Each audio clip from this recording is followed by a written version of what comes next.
हर मनुष्य जो इस दुनिया में आता है उसको एक दिन जाना पड़ता है, और इसी तरीके से मर्यादा पुरुषोत्तम श्री राम के जाने का वक्त आ चुका था। अब श्री राम तो श्री राम थे, उनको पता था कि मेरे जाने का वक्त है।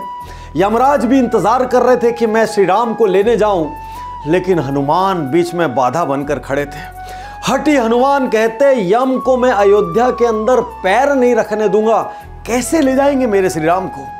अब हनुमान को सब समझाते लेकिन वो ना समझते। राम भगवान ने नाना प्रकार के जतन किए कि हनुमान समझ जाएं, लेकिन हनुमान जिद पर अड़े थे, प्रभु इस बार मैं आपकी बात भी नहीं सुनूंगा और यम को अयोध्या में पैर नहीं रखने दूंगा। राम भगवान मन ही मन मुस्कुराए, उनको तो कोई ना कोई हल निकालना ही था। विधि के विधान को वो ध्वस्त कैसे करते, आखिर थे भी तो मर्यादा पुरुषोत्तम, हर नियम का पालन करने वाले। धीरे से उन्होंने एक युक्ति लगाई, अपनी एक अंगूठी को जमीन के क्रैक में गिरा दिया और वो अंगूठी यूं ट्रेवल करते करते पाताल तक चली गई। और हनुमान से कहा, प्रिय हनुमान, उस दरार के अंदर मेरी एक अंगूठी चली गई है, जरा ले आओ, बड़ी प्यारी अंगूठी है। अब हनुमान तो हनुमान थे, वो तो कैसा भी शरीर बना सकते थे। एक सूक्ष्म शरीर धारण करके सीधा तेजी से पाताल में चले गए और वहां जाकर अंगूठी को पाने के लिए जोर से आह्वान किया। ये देखकर तुरंत वहां के देवता राजा सब दौड़े चले आए और माजरे को समझते ही उन्होंने हनुमान जी से कहा, हे हनुमान, इस तिजोरी में बहुत सी अंगूठियां पड़ी है, सब भगवान श्री राम की है, तुम कौन सी अंगूठी ढूंढने आए हो हम नहीं जानते, खुद छाट लो। हनुमान जी गुस्से में आ गए, उन्होंने कहा, क्या बकवास है, एक अंगूठी गिरी है, अब भी गिरी है, और आप कह रहे हैं कि यहाँ पर बहुत सारी अंगूठियां पड़ी है।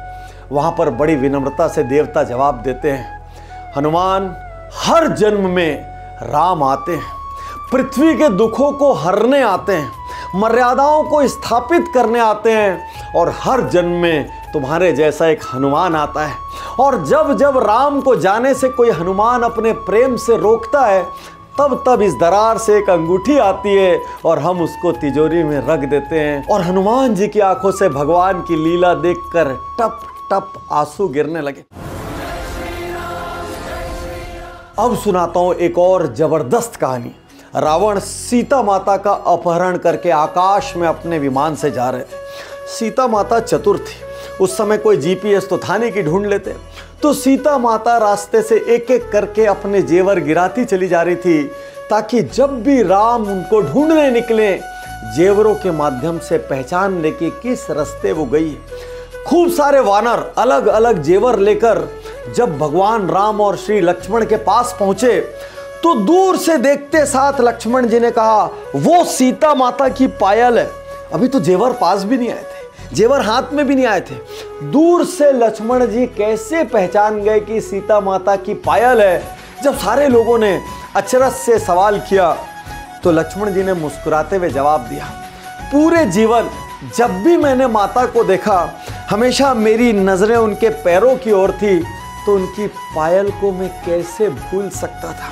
इसे कहते हैं फोकस, और जब इतना शानदार अद्भुत असाधारण फोकस हो तो दुनिया में कोई ताकत आपको हरा नहीं सकती। एक और कहानी सुनाता हूं। रावण महाशक्तिशाली थे, महाबलशाली थे, महाज्ञानी थे, दशों दिशाओं में उनकी तूती बोलती थी, बड़े बड़े देवता उनके सामने नतमस्तक होते थे और ब्रह्मांड के समस्त कर्णधारों के वरदान उनको प्राप्त थे। लेकिन फिर रावण से ऐसी चूक कैसे हो गई, क्योंकि रावण के चारों ओर यशमैन थे। रावण ने सीता माता को अपहरण किया, यशमैन ने कुछ नहीं कहा, बोले वाह वाह वाह वाह, बहुत बढ़िया, महान काम हुआ। रावण ने सीता माता से शादी करने की लालसा रखी, जबकि सीता माता राजी नहीं थी, शादीशुदा थी। लेकिन यशमैन ने कहा, आप तो जो चाहे सो कर सकते हैं, आपको तो सब कुछ जायज है। युद्ध शुरू होने वाला था, बहुत बड़ी सेना लंका के दरवाजे तक आ चुकी थी, समुद्र पर पुल बांधने का चमत्कार सब देख चुके थे, और उसके बावजूद यशमैन ने कहा, कुछ नहीं होता महाराज, आप तो अजेय हैं, अपराजेय हैं, और इस तरीके से युद्ध अपने सिर पर ले लिए। एक एक करके भाई बंधु बांधव मरने लगे। उसके बाद भी जो यशमैन बचे रहे, एक विभीषण को अलग हटा दीजिए तो सारे यशमैन थे। और यशमैनों ने फिर से कहा, अरे महाराज, अभी जब कुंभकर्ण और आपकी बारी आएगी, पूरी सेना उनकी 1 मिनट में साफ हो जाएगी। देखते ही देखते रावण साफ हो गया। कहीं आप अपने जीवन में, कहीं आप अपने व्यापार में, अपने करियर में यशमैन को तो नहीं रख बैठे हैं आपके आसपास, क्योंकि वो आपकी निंदा कभी नहीं करेंगे, वो आपको यूं आईना कभी नहीं दिखाएंगे।